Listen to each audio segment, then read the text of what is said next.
The Seattle Seahawks versus the Atlanta Falcons. An exciting game with two offenses that score a lot of points and two defenses that recently been giving up a lot of points.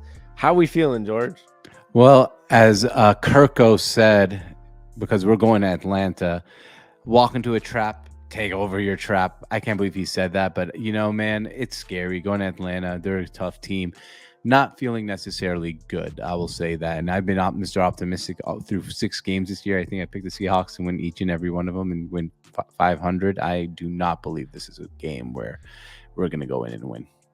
Yeah, I just tweeted on my Twitter that it's a type of game where it's I'm really hoping the Seahawks pull through because I feel really bad about 3-4, but I'm not feeling optimistic either. And 3-4 will just feel like a collapse, right? When you start 3-0 and then end up 3-4, that just, even if it's injuries, even no matter what the reasoning is, 3-4 just feels like a pretty bad collapse. Right. I mean, let's look at our division. We have the 49ers who've suffered just as many injuries to us and arguably to their best player. They're sitting on top of a division. And we're using injuries as, it's a reason, not an excuse, but I feel like we're using it as an excuse. And it sucks. The defense is horrible. It's horrible. It's absolutely trash defense. And the guy on the screen right now, Geno Smith, is getting so much hate, but this is not his fault because another part of the team that's just trash is the offensive line. And it's not Geno's fault that he has no time to throw the ball and has to throw interceptions. Yeah. Offense and defense both have a lot of issues, and there's not specific guys to place it on. But you know what? Let's start with the offense after the intro. You're listening to the Sports on Tap Seattle podcast. I'm Sammy, and with me, as always, is my older brother, George. Your favorite place to be a fan of Seattle sports. Now let's get this party started. Well, the offense, George. Let's start there, as I said.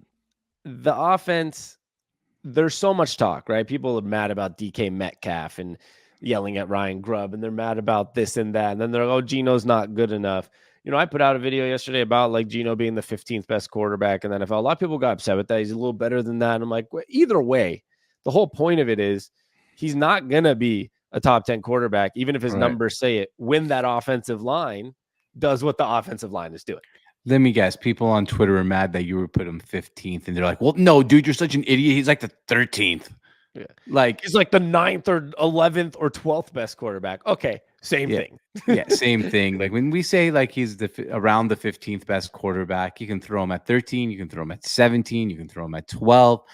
Geno Smith, however you want to twist it and turn it and sugarcoat it, is not the problem. If he had time to throw the ball, there's a reason he leads the NFL in passing yards because he makes some good throws. And we talked about it last time, and I put out a short on it. He has the best percentage of, or the least amount of bad throw percentage in the NFL this season. So, not making bad throws is a good thing. But when you have to throw the ball 100 times a game because your defense can't stop Sammy from running down the middle, then you're going to have to throw the ball quite a bit.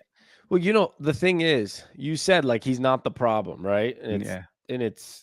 And we talked about being the 15th best quarterback in the league. And I think it goes to the whole point of when you look at a lot of other teams sometimes or look at situations. Baker Mayfield took the Cleveland Browns to the playoffs, first one to win a playoff game in a long time, whatever. But they labeled him as the issue and they wanted to move off of him and go to Deshaun Watson, right? And maybe his team wasn't as good as the team he's on now. He goes to Tampa Bay, and he went to Carolina and the team was awful, and he's the problem again, right? But then he goes to Tampa Bay with a good offensive line, really good weapons, things go well. All of a sudden, he's like the savior, not the problem anymore, right? And I think, and that's what we mean when we say the 15th best quarterback. He's in that range of the Baker Mayfields of the worlds and maybe the Jared Goffs when Jared Goff's on the right team versus the wrong team. Same world of people. And Geno Smith's in that same situation. If Geno Smith right now had the offensive line and the weapons maybe that Tampa Bay has, or the situation there, Geno Smith would be looked at as the savior and not the problem. So he isn't the problem. And I think, when I said he's the 15th best quarterback in the league and maybe he's like, is he good enough? I didn't mean, is he good enough as a quarterback? I kind of mean, is he good enough for this team? Right. And right now, I don't know if anybody outside of the upper echelon, the top 5-6 quarterbacks in the league would be good enough with this. They wouldn't. Line. Sammy. Yeah, they would have they'd have problems. Sammy, name your 5 top quarterbacks in the NFL real quick. Well, I know where you're going with this. Probably. Let me guess. Joe Burrow. Joe Burrow. Exactly. Yeah, I know. Joe Burrow's a top 5 quarterback, and still, when the team's not doing good enough, he can't produce. Except he did beat the Giants. Oh yeah, but that's the difference. Like maybe if we had Joe Burrow, we'd be 4-2 because we beat the Giants, but then we'd have the same exact problems we're having right now. Yeah, that's the whole point.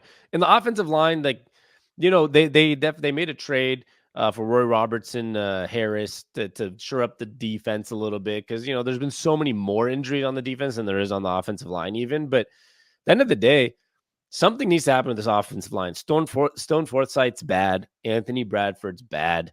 Connor Williams has been good. Charles Cross has been good. Obviously, we have some pieces, but with the Abe Lucas injury and the George Fant injury, there's no chance for Geno. I mean, he has half a second to throw sometimes. Yeah, well, 2 things. One, the left side of a line is pretty good. So what do teams do? They load up the right side of a line and not rush the left as much. Second of all, there's nothing you can do. There's not an array of offensive linemen just available on the street. They're not running backs where you can pick up anyone and kind of plug them in. Like linemen are hard to come across, but it goes to show, like, look at all our dead cap money that we have. Like we have not, I mean, Schneider, for as much praise as he gets at times, hasn't been the world's greatest general manager in the last few years. Yeah, I mean, I think he's been doing enough, right? Because we keep being a good drafter. 9-8 team. Yeah, and he's been doing enough. And in general, like if we think about enough, what the word enough means, there's a lot of teams in this league that if they were in the Seahawks situation, they would have gotten worse progressively over the last few years. We kind of just stayed the same. So he's doing enough to kind of flatline this situation, but we haven't excelled since like 2015, 2016. Yeah. And that's an issue. That's been what now? 8 years ago? When was the last playoff game we won against the Eagles? Of 2018? 5 years ago, yeah. So I think 2019-ish. 2018, 2019.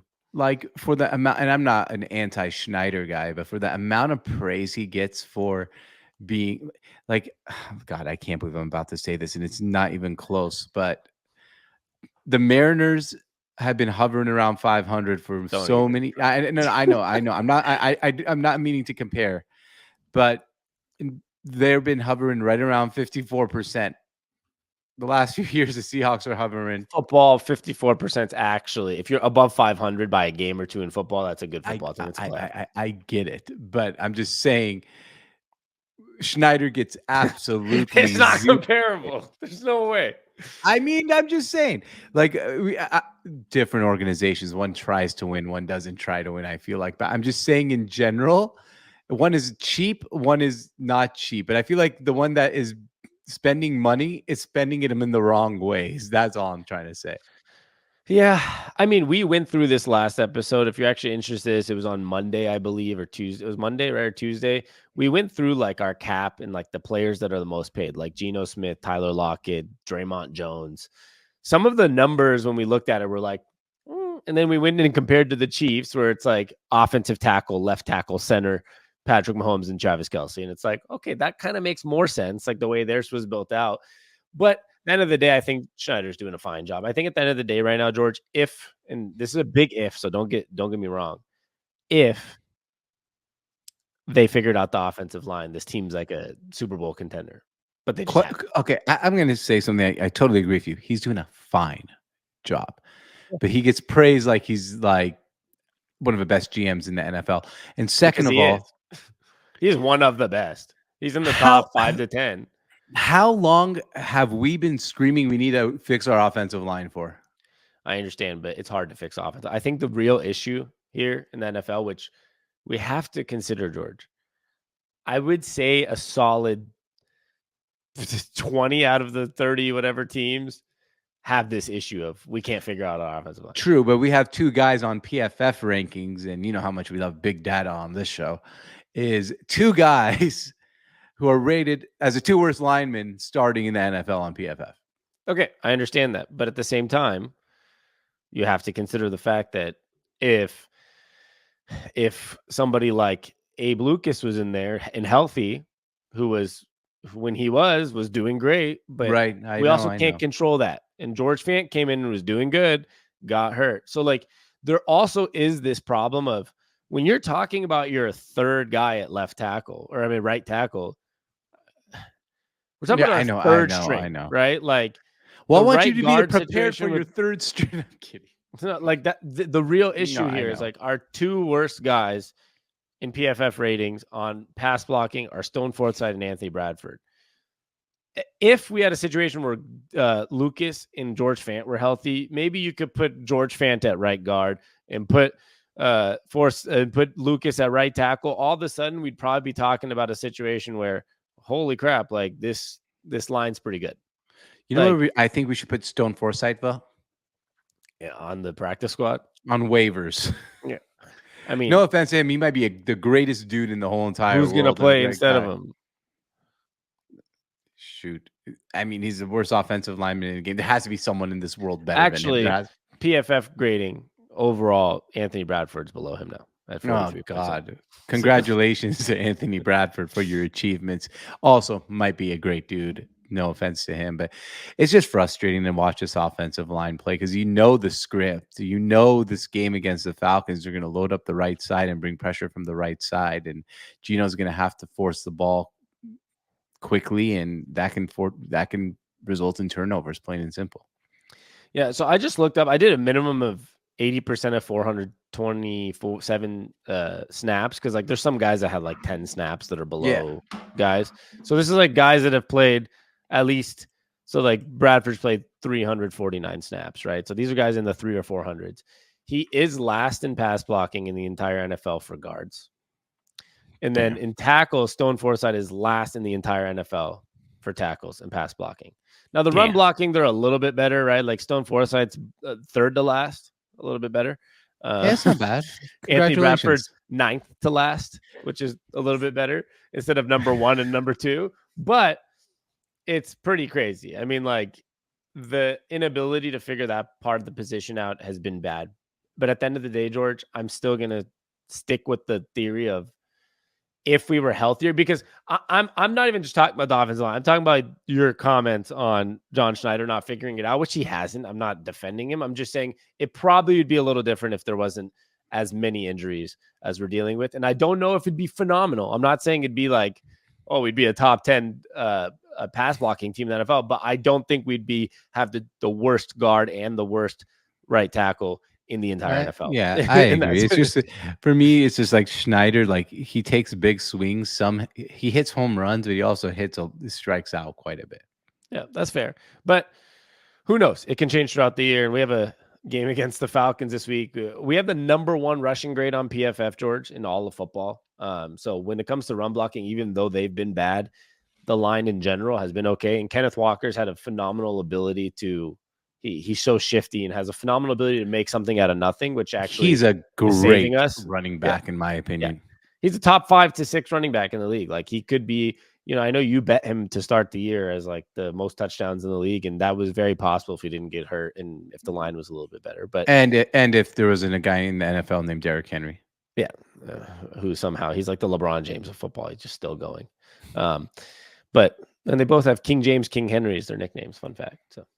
Wow. Yeah. It's kind of random, but fun fact. That was the beautiful cross-sport reference, Sammy, that everyone appreciates. Always, right? That was a good one. You weren't expecting that one. No. But we'll talk about the Falcons game here in a second. Let's get to the actual game. But let's talk about the defense for a second as well, George. Mm-hmm. The defense, Mike McDonald's supposed to come in and change everything. I have no opinion yet on the defense or what he's doing as a coach, because the defense, once again, I mean, like Tariq Woolen was out last week. Uchenna Nwasu is out. Now Artie Burns is on the IR. Now Rayshawn Jenkins is on the IR. Byron Murphy is finally coming back, but he's missed like 3 games. And then you've just had like a plethora of Jerome Baker missing 2 games. So like we don't even know if our linebacking core is okay or not. Everything has just collapsed in terms of injuries on the defense. I mean, I agree with you. I'm not ready to share my opinion here on what the defense is, because there's been too many injuries on what Mike McDonald will do to the defense. But I will share my opinion on the defense because the defense is really bad. It's horrible. It's not. It's a really bad defense, and that's because of what you said, injuries. Yeah.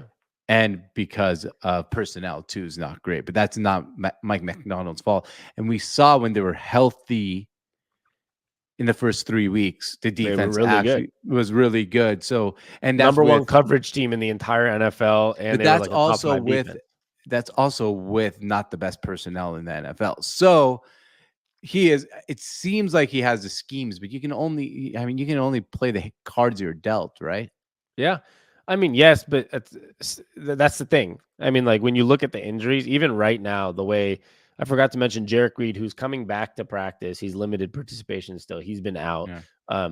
But right now you have Artie Burns on the IR, Uchenna Nwasu on the IR, Rayshawn Jenkins on the IR. Did not participate yesterday in practice. Corner, Trey Brown. Corner, Reek Woolen. So I've already mentioned like 5 corners. Boye Mafe was limited in practice. Byron Murphy was limited in practice. Leonard Williams was limited in practice. Jarek Reed was limited in practice. And Julian Love was limited at practice with injuries. So we're talking about like at some point, like that. What game was that against? Was it the Dolphins or against the Lions? 7 out of the 11 starters were out. And now that we don't have that many out still, but like we have 7 or 8 guys on defense, either on the IR or limited in participation in practice because they're still banged up. So it's hard to judge the defense, to be honest, at this point. Yeah, no, it's really hard to judge. I'm not here to judge Mike McDonald yet. Like he seems like the right coach. It's unfortunate what he's had to face. Yeah, it's been an issue. Yeah, the good news though is, what is Kirk Cousins career-wise against the Seahawks? Well, we're gonna get there in a second. I don't want to talk about the game yet because I was gonna hit our sponsor really quick before we transition to the game.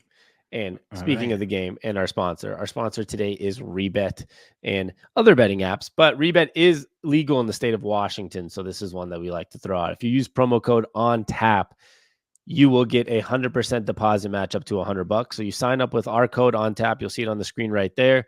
And if you put in $10, they'll give you a $10 free bet. If you put $100, they'll give you a $100 free bet. And the minimum deposit is $10. And George, we have other sports betting apps if you want to mention them.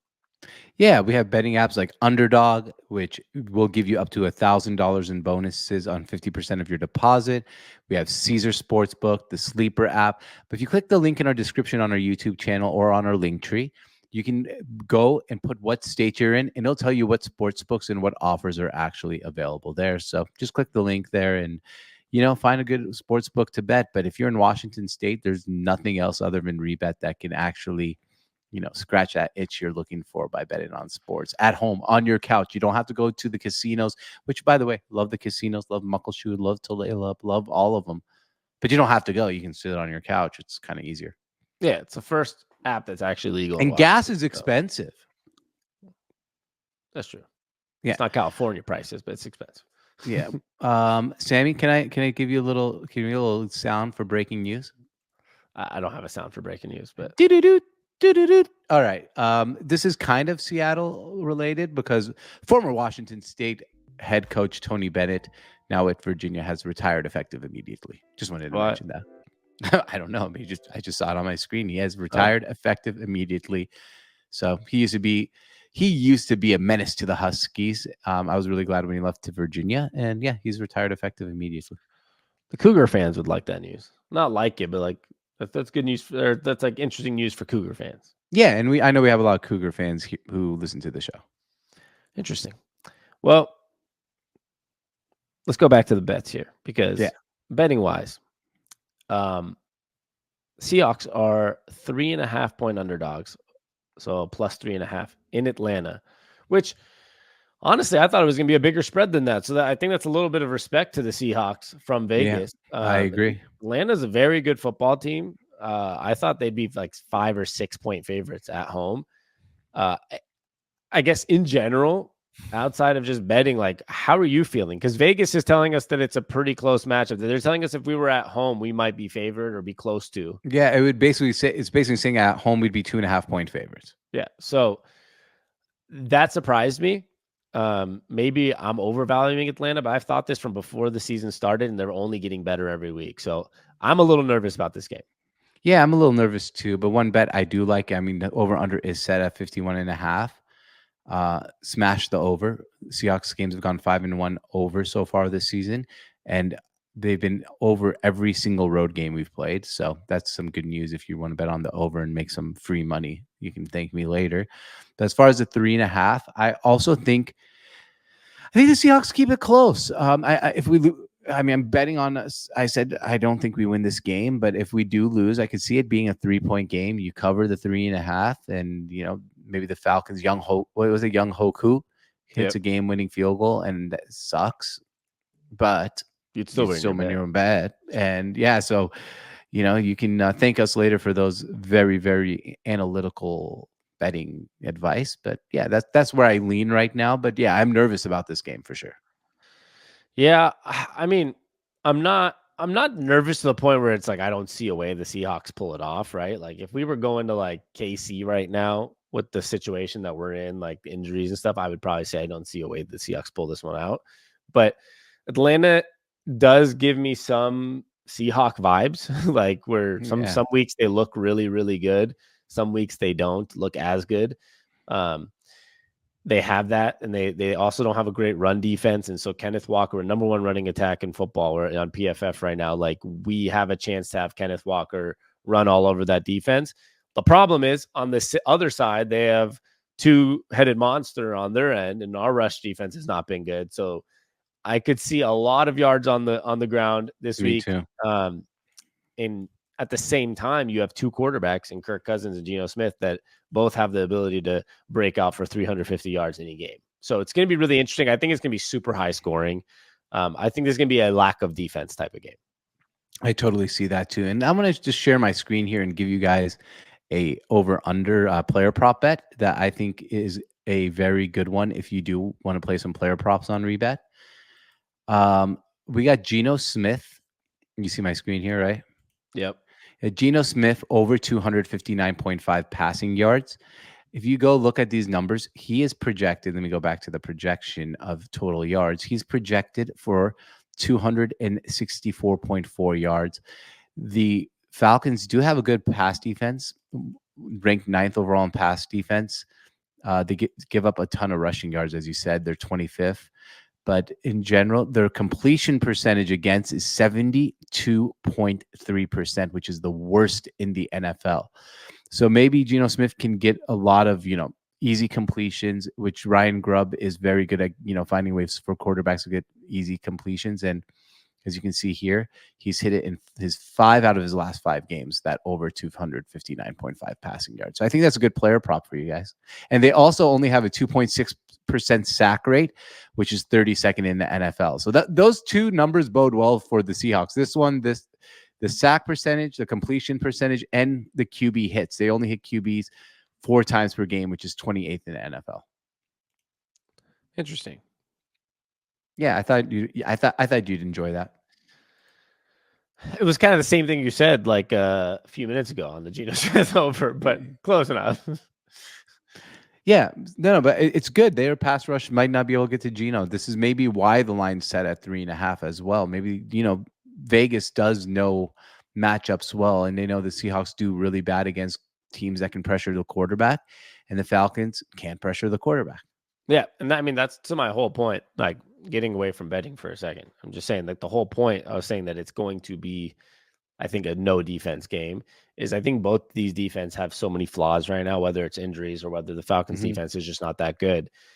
It's going to be a shootout. I truly think this can be like a lot of those Lions games we've played over the years where it's just freaking 41-38. Somebody wins. It's an indoor stadium in Atlanta. There's no like weather conditions. I just think it's going to be one of those Chick-fil-A on Sundays. Yeah. That's going to make the crowd really less rowdy. Well, they never have Chick-fil-A at the games because that's it. No, they did on 3 times in the history. That's my point. Like it's always on Sunday, except for very rare occasions. But yeah, it's going to be definitely an offensive shootout out of all things considered. I think it's just prep yourself for one team's up 10 and then the next team goes up on a run, scores 3 touchdowns. And I just feel those Detroit Lion-esque type of games. It's going to be interesting. Yeah, I can totally see that. What's your what's your prediction on the game? I think the Seahawks lose by 3. I think it's going to be a shootout, and it's going to be like 37-34 Falcons. But when I say that, when those type of games, that means anyone can win, right? Like it's going to be one of those games. It's whatever the game of inches, right? Or game of yards, whatever you want to call it. It's one of those games. I'm going to sound like the NFL Today's CBS crew before the game.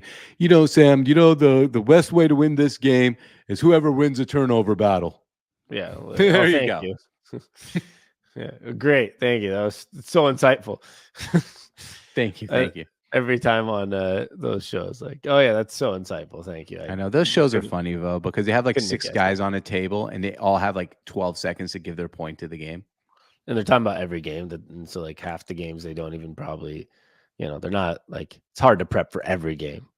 True. So it's like, okay, I'm just gonna say whoever wins the turnover battle is gonna win this one, and that's and then the probably next guy, true for this one. Whoever has the best field position in this game is gonna win. It's probably true for this game, though. That's the thing. Yeah, I know it is. I think so. Yeah, this type of game, it's gonna be whoever can, I don't know, get a big turnover, whoever hits the game-winning field goal in the fourth quarter. Yeah, special teams is gonna play a big part of this game. Well, you say that sarcastically, but the Seahawks, but it is. I know. Fumbled every single game this year on a punt or kick return or something. So special teams will actually probably play a role because we can't get our punt returns done correctly. Well, we have one of the only 2 kick returns for touchdowns this year too. So that's true. That's true. Also rare. So it does play a role. So your sarcasm was debunked, George. Sorry. It's okay. Now I know. Well, we'll be back. Seahawks hopefully win because we need some positive shows coming up soon, dude. Like this is getting a little ridiculous. This 3-game skid. I know. The good news is after the Atlanta game, we got the Buffalo Bills. So that sounds fantastic. The good news is we have no easy games left on the schedule. So hopefully we got to find some positivity throughout. But let's wrap this up. We'll be back after a Seahawks win, hopefully. And anything else to say? No, that's it, man. All right. Well, I hope you guys enjoyed. Make sure you like and subscribe. Check out the apps that we shouted out on the promo code on tap. And George, you know what we like to say. Thanks for stopping by. Peace. You're listening to the Sports on Tap Seattle podcast. I'm Sammy, and with me, as always, is my older brother, George. Your favorite place to be a fan of Seattle sports. Now let's get this party started.